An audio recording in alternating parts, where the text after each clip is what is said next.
तो ये जो जर्नी है इसको आप कैसे देखते हो पेरिस तक जाने की, कि आप 2 साल पहले निशानेबाजी शुरू करती हैं? किसी ने आपको एडवाइस किया या? वो खिलाड़ी वाली भावना जो थी वो डेवलप हो चुकी थी। जी। फिर ऐसे था कि अगर मुझे किसी की मदद करनी है तो पहले मुझे उस मुकाम तक खुद को पहुंचाना होगा ताकि मैं किसी की मदद कर सकूं, क्योंकि फाइनली पैसा जो है उसी से आप मदद कर सकते हो। हाँ, ये बात। तो अभी तो फिलहाल मेरे पास जो था वो मैंने लगा दिया था। जी, तो अब मुझे पहले खुद को भी तो पैसा चाहिए। तो जी, मैंने कहा कि पहले खुद को एक मुकाम तक लेके जाते हैं, जी। फिर उसके बाद कोशिश करेंगे कि बच्चियों को हम कैसे घर से बाहर निकाल सकते हैं। तो मेरा मेन मोटिव वही है। जी, और भी आप चाहते हैं कि आपके जैसे जी और बिल्कुल। सितारे आएँ? मैं अभी भी जैसे जिस रेंज पे मैं खुद प्रैक्टिस करती हूँ, उस रेंज पे 3 मेरी ही तरह की बहनें हैं, जी, जो अभी प्रैक्टिस कर रही हैं और जिनको मैंने गाइड किया है कि आपको ये वाली प्रैक्टिस करनी चाहिए, जिससे कि आप जल्द से जल्द आप भी आगे बढ़ सकें। जी।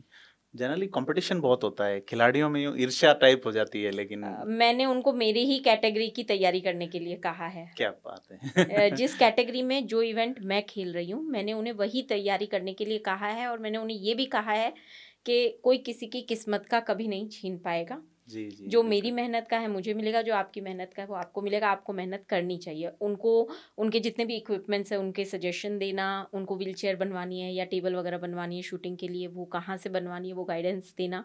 जी, जी। कोचिंग का पार्ट जो हमारे कोच साहब का है वो तो वो ही करेंगे। जी, लेकिन तो बाकी आपके उनका कोच कौन हैं? मेरे कोच हैं। हमारी एकेडमी है जयपुर में, जी, एकलव्य स्पोर्ट्स शूटिंग एकेडमी, और जी। उसमें मेरे कोच हैं योगेश शेखावत सर। योगेश जी आपके कोच हैं।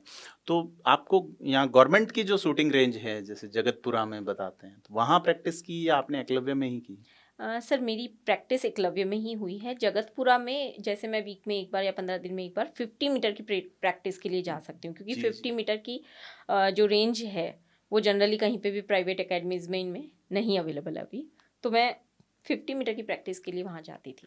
अच्छा, आप पेरिस पहली बार गए हैं, मतलब फ्रांस आपने देखा, तो क्या माहौल मिला वहाँ पे कि आप पहली ही बार में बहुत सारे हम प्रधानमंत्री जी के साथ जो कन्वर्सेशन था पैरा ओलंपियंस का, तो वो देख रहे थे। कोई कह रहा है कि मेरा चौथा मेडल था, कोई कह रहे हैं मेरा चौथा प्रयास था और उसमें भी मेडल नहीं आया, हुँ। फोर्थ रह रहे हैं। आप पहले में ही मेडल ले आए, इंटरनेशनल मेडल। तो कितना आपको सपोर्ट मिला एनवायरनमेंट का?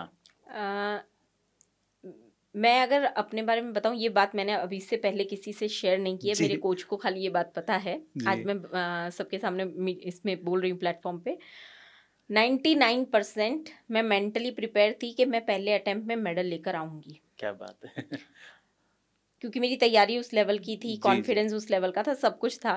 1% ये था कि साला इतने सारे लोग हैं जो ये जी। बोल रहे हैं, जैसे आपने कहा कि मेरा दूसरे अटेम्प्ट में हुआ, मेरा तीसरे हाँ, अटेम्प्ट में हुआ, चौथे में भी नहीं हुआ। तो चौथे में भी नहीं हुआ। तो जी। ऐसा वहाँ क्या मिलता है, क्या दिखता है, क्या माहौल है, जिसकी वजह से वो अटक जा रहे हैं। हाँ, हाँ। तो वो 1% मुझे था कि मुझे अपने आप को उस चीज़ से बचा के रखना है। हुँ, तो हुँ। मैंने जो मेरी मेंटल ट्रेनिंग की थी, वो मैंने उस 1% के लिए की थी, क्या बात है। क्योंकि 99% मैं ट्रेनिंग में परफेक्ट थी। जी, मुझे पता था मैं वहाँ जाके कर लूँगी। जी। लेकिन वो 1% जो वहाँ की हवा लगेगी, वहाँ की जो चकाचौंध आएगी एफिल दिमाग टावर में। के जो टकरा के हवाएँ आ रही है। एग्ज़ैक्टली। जी। मैंने आईफ़िल टावर तक जाने का सपना छोड़ दिया था कि जी। कभी मेडल आएगा, पैसे आएँगे तो अपने दम पर चली जाऊँगी, अभी जी। सिर्फ़ मेडल तो चाहिए। कई खिलाड़ी गए नहीं हो एफिल टावर देखने? हमारे शूटिंग वाले कोई नहीं गए थे, जी, जी। हाँ, बाकी तो बाकी वहीं पे थे। इसका मेरे को एक फ़ायदा मिला, मुझे जी, जो लगा कि शायद हमें बेनिफिट मिला, कि शूटिंग का जो कॉम्पिटिशन था, वो मेन विलेज पेरिस से करीब 260 किलोमीटर दूर था। एक हाँ। शात्रु करके एक विलेज, जी। छोटा शहर था। शूटिंग रेंज फ्रांस में वहीं पे है।